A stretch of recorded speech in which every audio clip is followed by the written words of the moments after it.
Hi, this is Anna Imagination with a Healing Garden, and welcome to Shifting Perspectives. So, this is a big one. I get asked this many times. I want to not take medications. How do I do this without medications? Do I need medications? Which medications should I take? I do not have the medical education required to professionally inform you. That is my disclaimer. Now, let's talk real.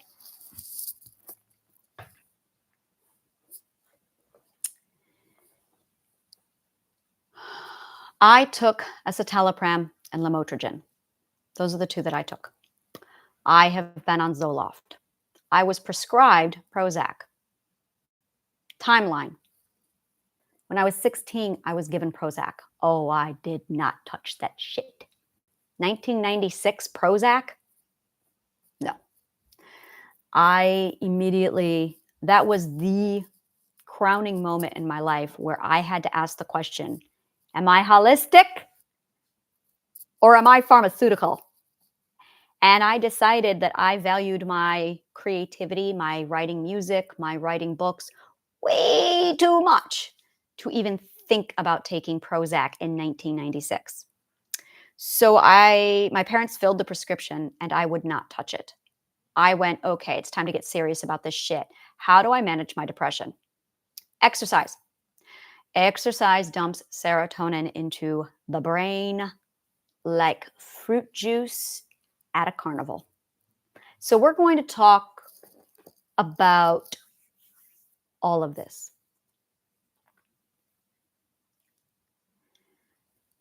I had chronic depression. Now, mind you, when I was 16, that was shortly after I was enslaved. That was literally, I had just escaped 6 months of living as a sex slave. And I was able to manage my depression with daily exercise, going outside, spending time with nature. That really impacted me. Huge. So the first thing I'm going to say to this is absolutely set an appointment with nature and exercise. I did ballet. I lift weights. I'm going to be very blunt. I have done everything. I am not a gym rat. Instead, I just have my own home gym. I love exercise.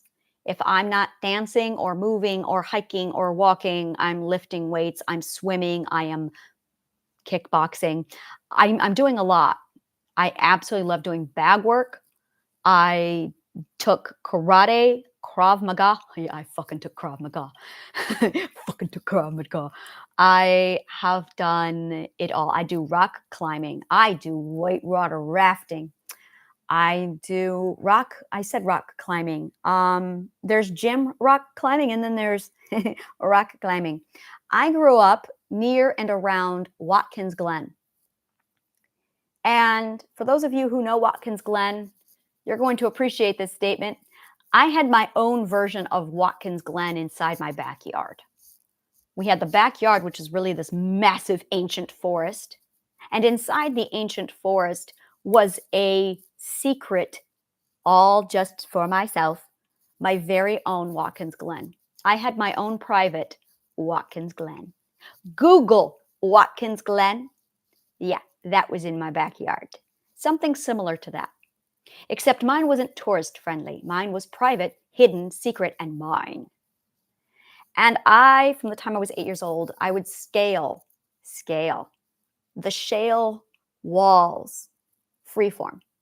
So when I say I rock climb, I rock climbed. I rock climbed. And 20 feet in the air, that was like, oh my God, I loved it. I would do waterfall walking. I would like scale the waterfalls. Oh yeah, I was loving it. It was awesome. It was, oh my God, I loved it. So there's rock climbing and I did rock climbing. And I did all of that. So that was it. And spending time in nature. In 2015, no, I'm sorry, in 2007, the doctors finally asked the right questions in the right order to determine that I should be medicated after postpartum depression.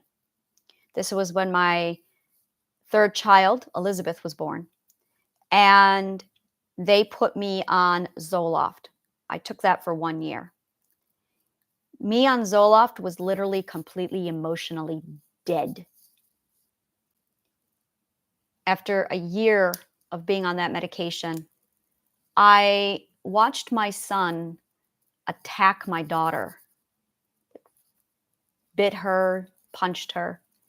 And my oldest daughter came to me crying, sobbing, bleeding, and I had no emotional reaction. I didn't care. That was the red flag. That was the moment I finally thought, my daughter is bleeding from being attacked, and I don't care. I need to come off these meds. There's a problem. My doctor, medical doctor, prescribed me Zoloft and then forgot about it. I was not aware I had to follow up. There was no follow-up instructions. It was just, here's some Zoloft, and that was it. So when I realized that my numbness was that severe and it was time to come off, I told my husband, I need to come off these meds. And he said, you're not coming off those meds. You're easy to handle now. You're staying on them. So he denied me medical care. So I Googled how to wean yourself off of a medication like Zoloft properly, because that's the one thing they said is do not come off of this cold turkey. So I researched how to medically take myself off the medication properly. And then I followed the instructions that I found online so I could fucking free myself from the situation I was in. And it took 30 days. I minimized my dose. I tapered it off.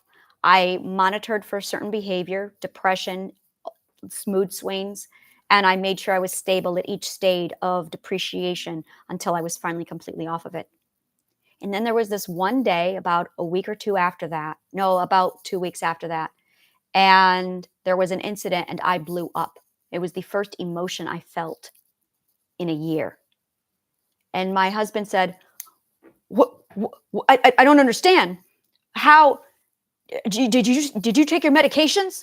Which was his go-to gaslight every time I was human. And I blew up at him and said, I've been off my meds for like 3 months now. Yeah, I can't remember how long I was off my meds. It was a while, but I was off my meds. And it was a whole, to this day, he blames our divorce off of the fact that I came off my meds. So that was 2007. In 2015, they diagnosed me with bipolar 1.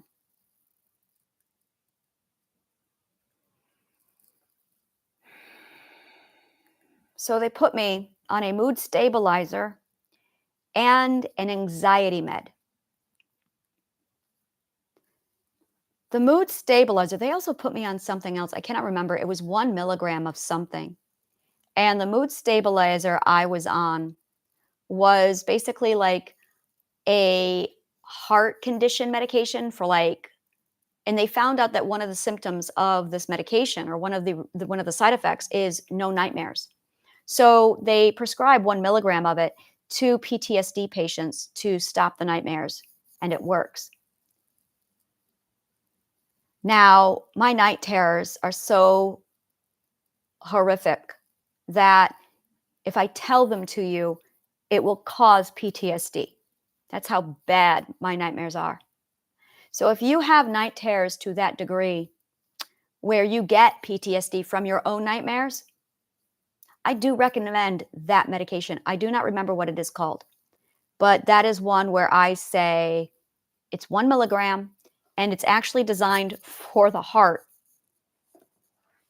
I don't remember, but like I said, it was 1 milligram, and yeah, it stopped the nightmares. It's not nightmares, it's night terrors. And like I said, mine were so fucking horrific that I ended up with PTSD, additional PTSD from my night terrors. So if you are in that kind of a cycle, I do recommend that particular medication. God, it's the one I can't remember. So I took escitalopram for anxiety, and I took 10 milligrams only, and lamotrigine. I do not condone lamotrigine. I do not condone lamotrigine. Lamotrigine has a side effect that they did not tell me about, that if you are prone to any thyroid condition, lamotrigine will cause a thyroid condition. So prior to me taking lamotrigine, I did not have a thyroid problem. I did not know I was prone to a thyroid condition. Turns out my father has it, my grandmother had it, like it runs in the family. So when I took lamotrigine, it caused hypothyroidism in me. It activated it. So now I have to take levothyroxine for the rest of my life, which is a synthetic hormone that is supposed to be produced by the thyroid that I don't have. So I do not condone lamotrigine because it does cause thyroid issues if you are prone to thyroid issues. And they don't tell you this shit. They just give you the medication. Do the research before you touch meds, because they're not going to go over everything with you. Do the research. Now, my then husband was an organic chemist. He made these pills in a laboratory. So whenever I received my medication, I was able to run the medication by him and get information off of the medication, which is why I know so much shit about medication. Escitalopram is absolutely for anxiety. I was comfortable taking it, and I actually went back on it when my grandfather passed away. It was the only time I experienced panic attacks in my life. Now, when my grandfather passed away, I need to articulate this. I had just lost my job, just had a car accident, and both my grandparents, both my grandfathers, maternal and paternal, died 3 months apart from each other. And I can't remember what else. There was like 5 major life events happening to me all at that same time. And that's when I was having panic attacks. So that's when I decided to put myself back on the escitalopram.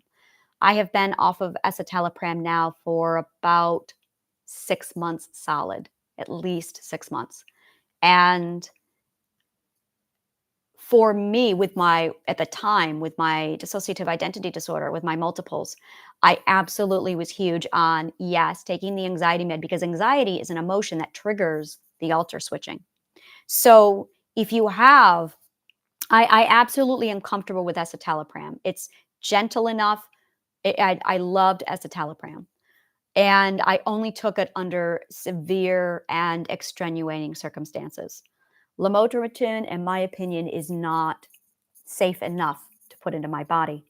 So if you want to live completely off of medication, I am a huge advocate for, yes, you can, absolutely.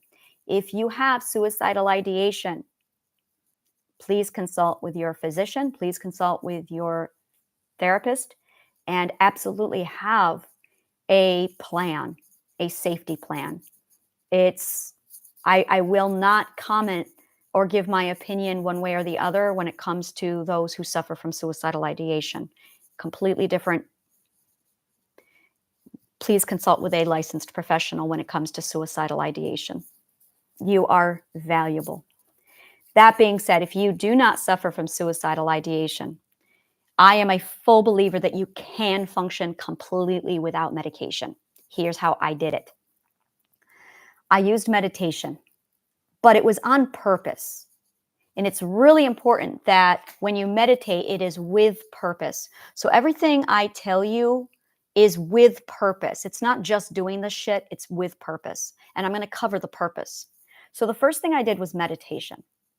And the purpose for the meditation was calming my anxiety, stabilizing and grounding myself, and focusing on the present moment.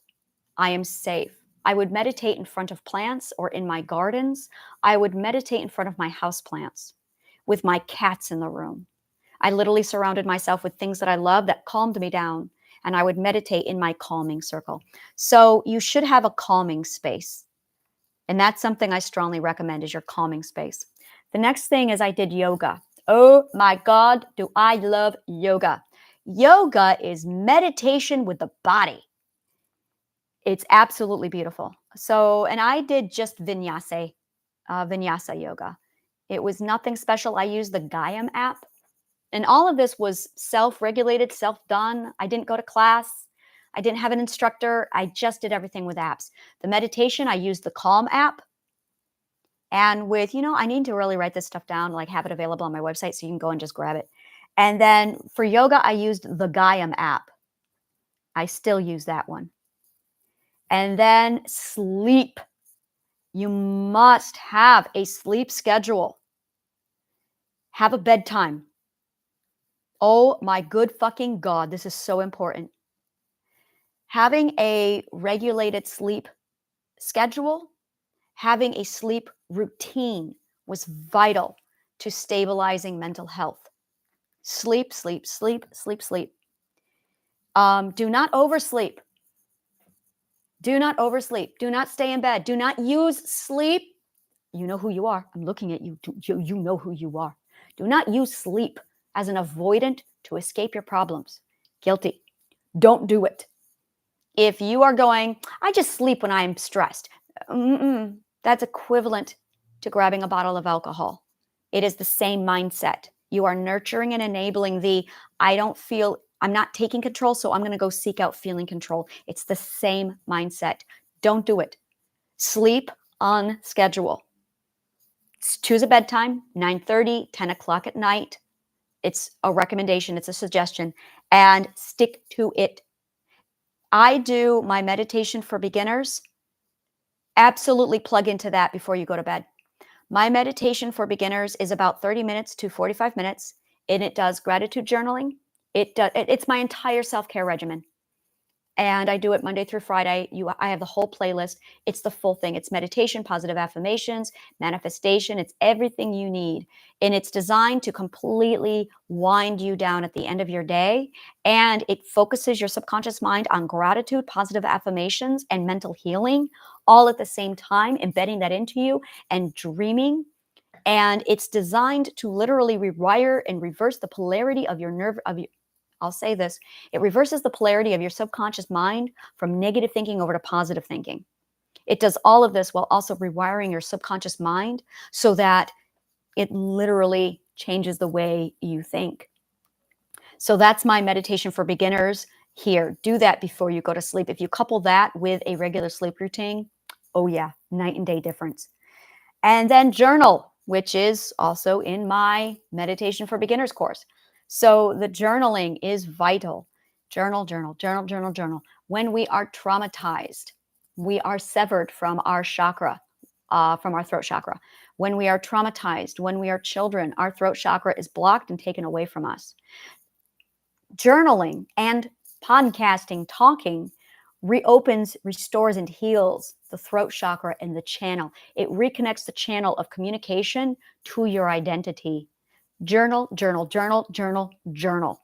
If you want, email me. You are more than welcome to email me and journal all of your problems to me, and I will talk to you about that. Absolutely. I would love to do that. If you need someone to talk to, email me. And then routine, having a routine where you have a morning routine, you have your evening routine, you have your midday routine, something in the middle of the day that puts pause on the rat race and allows you your self-care cocoon. And you can go into your mental calming space. That was vital to me grounding myself. Positive affirmations, manifest your calm and your peace even when you don't feel up to it. And use manifestation for, good God, this is something that I don't know why people don't do it. And it's something I wish I heard more about from people. When you manifest this, don't just I'm going to say this. Give me a minute. I'm just going to do it. I'm going to teach how to manifest your own healing. That's how I did it. So show me how. I want you to think about those words. And I'm going to, like I said, I'm going to write this whole thing up on my website and have it accessible to you for my self-care regimen. Show me how is a massive manifestation for your intuition, for your manifestation purposes. So show me the next step. Show me how to get this promotion that I want. Show me how I need to heal myself. Show me how to calm myself. Show me. When you manifest, show me. What you're really doing is manifesting your open mind so you can search and look for opportunity. That is why it works. I was actually thinking about manifestation this morning. I was analyzing it and breaking it down. And it was something I said yesterday on my podcast where it was this concept of, every time master manifestors tell me about the moment, the breaking point, they were all in a moment of desperation, which tells me that desperation is the common denominator with proper manifestation. But it's only there in the first manifestation point. After that, there's no desperation, but they're still manifesting. So desperation is not the key to manifestation, but there is something in desperation that turns it on and then it keeps it on. So what is it? And that's when I realized, show me. And I'll tell you what it is. When we are desperate, we go from having a closed mind. This is the way it's done. This is the way it's done. This isn't working, but I'm going to keep doing the same thing. I expect different results, but I'm going to keep doing the same thing because I'm closed-minded. To, okay, now I'm desperate. Show me. And you open your mind. And when you open your mind, you see everything. You see opportunity. So that is what you do when you manifest show me. So when you take that and you incorporate it into your healing, show me, it opens your mind so you can absolutely see more opportunity that you were missing before. Vital for success. So it's not so much manifestation, it's that you're changing your mindset into an open mind, scanning and looking for opportunity that you normally would miss. So when you are healing, look for the opportunity, look for the open door, because there's open doors all around you. Go through them. Now, so manifest your calm and your peace even when you don't feel up to doing it. Exercise. Exercise provides the serotonin you are going to need. If you struggle with depression or trauma, you definitely have a depleted level of serotonin. Exercise reverses that beautifully. Daily walks. Oh my good God, yes. Walk every day. Be in nature every day. Grounding practices. Grounding practices like tuning in and observing your 5 senses. That's big. Do not spend so much time in your mind. Do not spend so much time in your perspective. Get out of your third eye.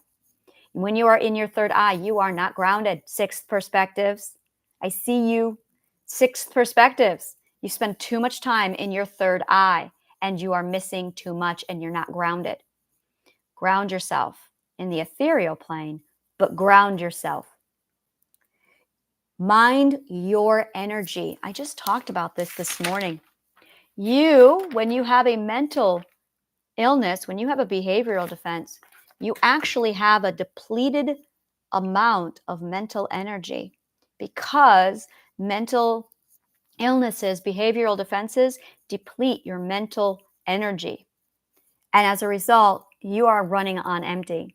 So be mindful of your mental energy and recharge often. That's why you want to do something in the morning, something in the evening, and then something mid-afternoon, is because you are already running on empty with your mental energy.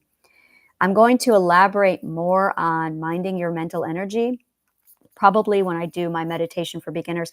My meditation for beginners is really quickly turning more into my self-care regimen 101. Yeah, I love that term, self-care 101. Yeah, that is what my meditation is going to become. And then DM if you need any help. If you need any help at all, message me, comment below, and I will walk you through that.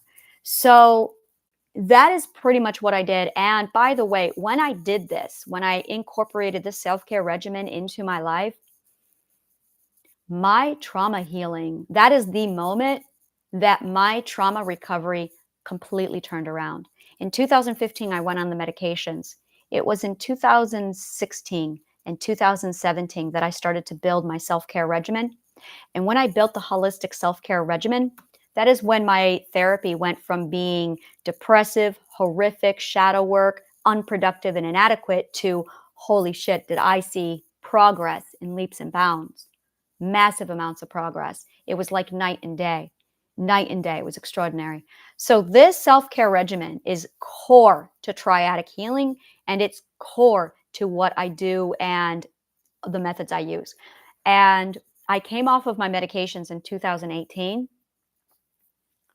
And when I came off my medications, okay, so the bipolar bullshit, they insisted that I had bipolar. I don't believe in bipolar. Bipolar is such a garbage mental diagnosis. It's bullshit. It is ADHD, it's PTSD, and it's borderline personality in one. That's all it is. But instead of acknowledging borderline personality, they call it bipolar.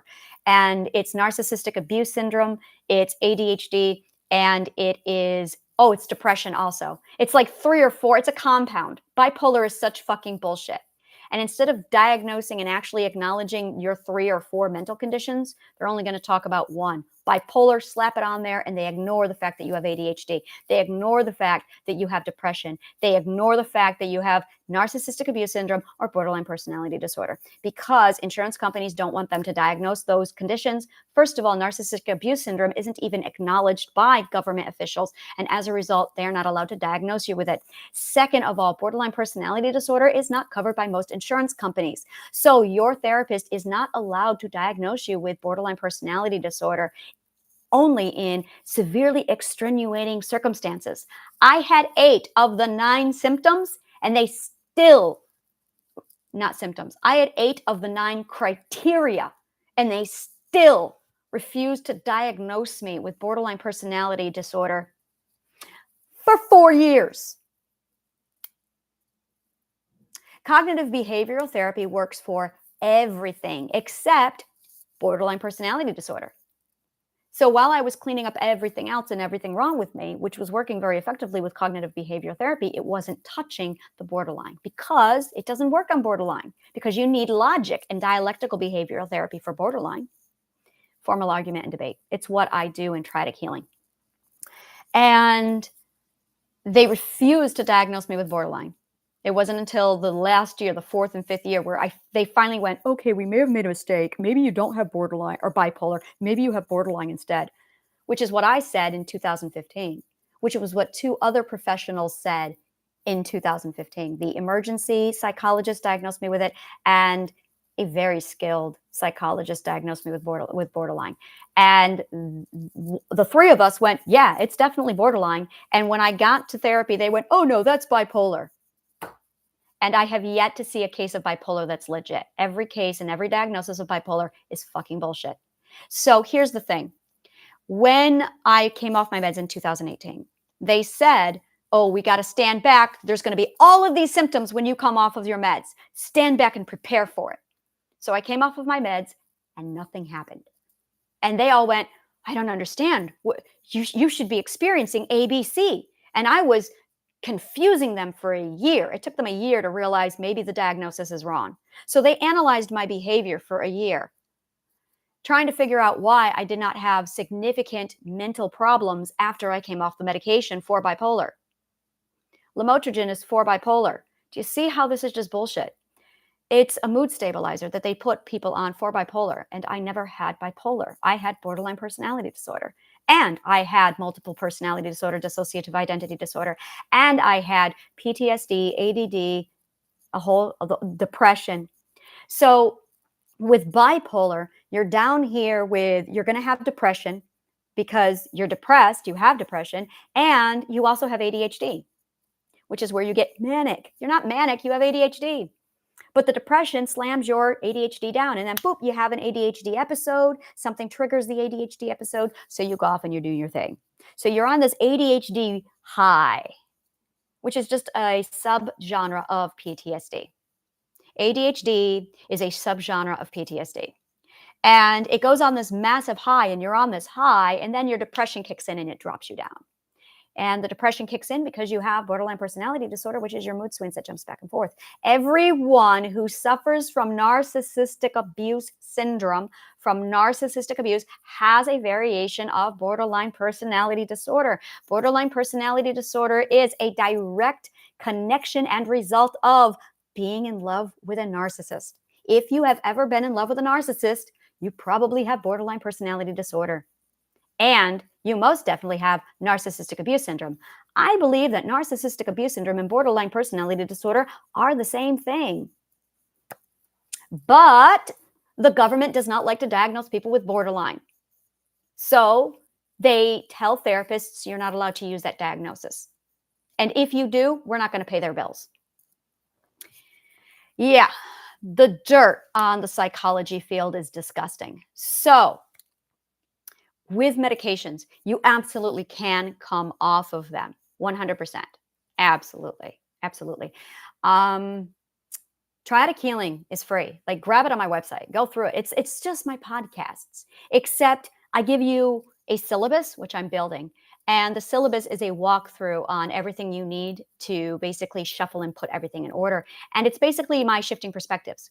And I pull all of my videos and I drop it in so that you can just watch my videos in the correct order, learn what you need, plug it all in, understand the trauma, remember who you are, and that's how you unassimilate yourself and become a regular person again instead of a Borg.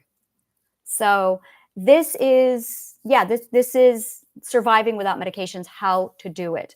I'm going to say again, now, if you have been diagnosed with schizophrenia, I just read an article last week about schizophrenia. The medication that's out there is absolutely, I have opinions. I'm going to give you my opinion. So this is what I think about schizophrenia. I think it's another bullshit condition. I think it's like bipolar. I think it's a compound condition where you have multiple where you have multiple mental disorders, you have multiple behavioral defenses, and they don't know how to sort out the hodgepodge of your mental behavior. So they just do a one-size-fits-all, slap on a diagnosis, and there you go, it's something new. And instead of actually resolving mental illness by looking at perspective abuse, because it doesn't exist and they're not aware of it, because they actually haven't completed the sufficient amount of psychology with philosophy to be able to do that, like me. Instead, they just create new conditions that they can slap and label people on to try and understand what they don't understand, because they're not looking at the big perspective, which is that everyone is suffering from perspective abuse, that there's only like 5 different ways you can process that kind of abuse, 1, 2, 3, 4, 5. And that once you figure out those 5 conditions, you can have any kind of variation depending upon how you were abused. This is how behavioral defenses come into being. And it all stems from perspective abuse.